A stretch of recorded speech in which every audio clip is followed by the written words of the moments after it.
দীর্ঘ 17 দিন জার্নির পর আজ গ্রাম থেকে শহরের বাসায় আসলাম। গ্রাম থেকে আসার সময় কি কি নিয়ে এসেছি, কি কি করেছি, সব গল্প করব তোমাদের সাথে। তো স্কিপ না করে পুরো ভিডিওটা দেখতে থাকো। হ্যালো এভরিওয়ান, কেমন আছো সবাই? আশা করি সবাই ভীষণ ভীষণ ভালো আছো। আমিও খুব ভালো আছি। এবারের গ্রামের জার্নিটা একটু বেশি লং ছিল। আমি গিয়েছিলাম ঈদের আগে আর উনি গিয়েছিলেন ঈদের ছুটিতে। অনেক দিন গ্রামে এতগুলো দিন থাকা হয় না, তো গত ঈদেও গেছিলাম, যে একটা সপ্তাহের মতো ছিলাম, তারপরে চলে এসেছিলাম। এবার একটু বেশি থাকা হয়েছে। তাছাড়া গ্রামের বাড়িতে একটু বিভিন্ন অনুষ্ঠানও ছিল। সবচেয়ে বড় যে অনুষ্ঠানটা ছিল সেটা হচ্ছে জামাই ষষ্ঠী, তাই এবার আর মিস করিনি, এই জন্য একটু বেশি দেরি হয়ে গেছে। তো আমি আগে গিয়েছিলাম এই জন্য যে বাড়িতে, বাবাদের বাড়িতে গৃহপ্রবেশের অনুষ্ঠান ছিল, মানে বাবা নতুন একটা বাড়ি করেছে, এই জন্য সেই বাড়িতে গৃহপ্রবেশের একটা অনুষ্ঠান ছিল, যার জন্য আমি একটু আগে গিয়েছিলাম। যখনই গ্রামে যাই না কেন, খালি হাতে কখনো আসা হয় না। শ্বশুর বাড়ি, বাবার বাড়ি, সবার বাড়ি থেকে কিছু না কিছু হয়ে অনেক বড় একটা পোটলাপুটলি হয়ে যায়। তো চলো এবার গ্রামের বাড়ি থেকে কি কি নিয়ে এসেছি তোমাদেরকে সাথে শেয়ার করি। এই যে দেখো, এখানে আছে মাছ, মাংস, বেশ কয়েক রকম মাছ নিয়ে এসেছি। পার্শে মাছ, আর এটা হচ্ছে বাগদা চিংড়ি। আমি যে এলাকাটাতে থাকি এখানে কিন্তু বাগদা চিংড়ি পাওয়া যায় না, বেশি যেটা পাওয়া যায় সেটা হচ্ছে গলদা চিংড়ি। আর ওই যে ছোট ছোট চাপা চিংড়ি যেটা থাকে না, ওটা যখন একটু শাকসবজি খেতে ইচ্ছে হয় তখন ওই চিংড়ি খাওয়া হয়। তবে হরিণা চিংড়িটাও এখানে পাওয়া যায় না, তো এই জন্য হরিণা চিংড়িও নিয়ে এসেছি। আর এখানে দেখুন ডিম নিয়ে এসেছি, দেশি ডিম। কতগুলো ডিম নিয়ে এসেছি, হাঁসের ডিমও নিয়ে এসেছি, মুরগির ডিমও নিয়ে এসেছি। তো গ্রামে যখন যাওয়া হয় ডিম তো প্রত্যেকবারই আসে, তো এবার একটু বেশি নিয়ে এসেছি। তো আর এখন এই যে মাছ মাংসগুলো সবই ফ্রিজে ঢুকাবো। আর এটা হচ্ছে ভেটকি মাছ। এই যে দেখুন, সব কিছু কিন্তু একদম কমপ্লিট, একদম পুরো প্রসেসিং করে নিয়ে এসেছি গ্রাম থেকে। এখন শুধু ফ্রিজে ভরার পালা। ফ্রিজটাও খালি, কারণ হচ্ছে গ্রামে যাওয়ার আগে সব কিছু প্রায় খেয়ে দিয়ে শেষ করে গেছিলাম।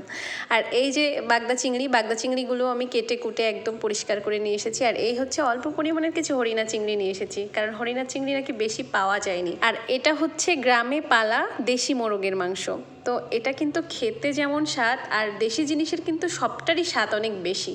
তো যখনই যাওয়া হয় মাছ মাংস আনা হয়, তো এবার একটু অন্য অন্য মাছ নিয়ে এসেছি। এবার পার্শে মাছ নিয়ে এসেছি, ভেটকি মাছ নিয়ে এসেছি, তারপরে আরও একটা কি যেন একটা মাছ, ওটার আমি নাম জানি না, ওটা নিয়ে এসেছি।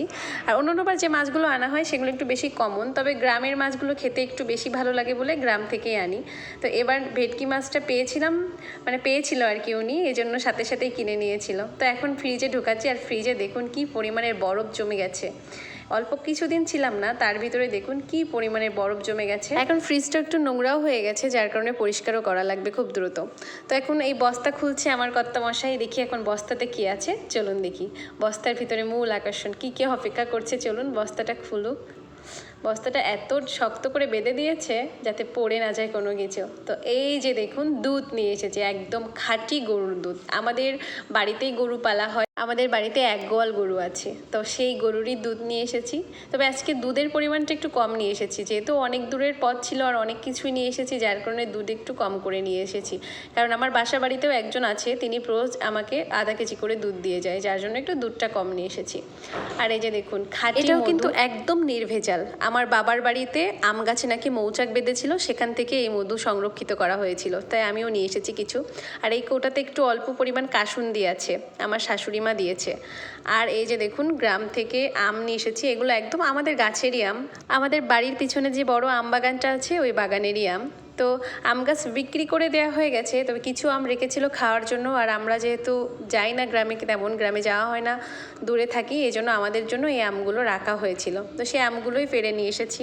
তো বাড়িতে যে নিজের হাতে আম পেড়েছি, নিজে কত মজা করেছি, আর সেই আম নিয়ে এসেছি, কি একটা আনন্দের বিষয় তাই না? আমার তো খুব ভালোই লাগছে। তাছাড়া বাড়ির জিনিস নিয়ে আসা একটা আলাদা রকম অনুভূতি, সেই অনুভূতিগুলোই কাজ করছে। আর আপনারা কে কে এরকম গ্রামে যান আর গ্রাম থেকে এরকম অনেক অনেক জিনিস নিয়ে আসেন, অবশ্যই আমাকে কমেন্টে জানিয়ে দেবেন। এখন দুধটাও ফ্রিজে ঢুকিয়ে দেবো। তো ফ্রিজে দুধের যে জায়গাটা সেটা অনেক অল্প, কারণ আগে যে দুধ ছিল সেটা এখনও শেষ হয়নি। কারণ ওই যে বলছিলাম না, বাসা বাড়িতে একজন দুধ দিয়ে যায়, আর প্রত্যেক দিন তো আমার দুধ খাওয়া হয় না, যার জন্য দুধ একটু বেশি রিজার্ভ হয়ে গেছে। আর এখানে দেখুন কিছু কাঁচা সবজি নিয়ে এসেছি। কাঁচা সবজির ভিতরে আছে কচু, পেঁপে, আরও অনেক কিছুই আছে। এখন আমি যে কাজটা করব সেটা হচ্ছে ডিমগুলোকে একটা সুরক্ষিত পাত্রে রাখবো। আমি গ্রামের বাড়ি থেকে যখন ডিম নিয়ে আসি, দূরের পথে আমি যে পদ্ধতি অবলম্বন করে ডিম নিয়ে আসি সেটা আমি আজকে তোমাদেরকে দেব।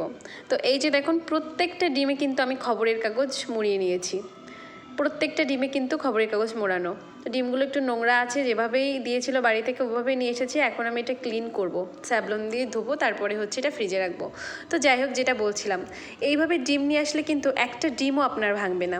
প্রত্যেকটা ডিমের গায়ে আমি খবরের কাগজ জড়িয়ে নিয়ে এসেছি। শুধু খবরের কাগজ না, আপনি চাইলে অন্য অন্য কাগজ জড়াতে পারেন, খাতার কাগজ কিংবা হচ্ছে বইয়ের কাগজ, যে কোনো কাগজ দিয়ে আপনি ডিম জড়িয়ে জড়িয়ে নিয়ে আসতে পারবেন। এতে করে একটু সমস্যা হয়, কারণ যে পাত্রে আপনি ডিমটা আনবেন সেই পাত্রটা দ্রুত ভরে যায়, মানে জায়গাটা কমে যায়।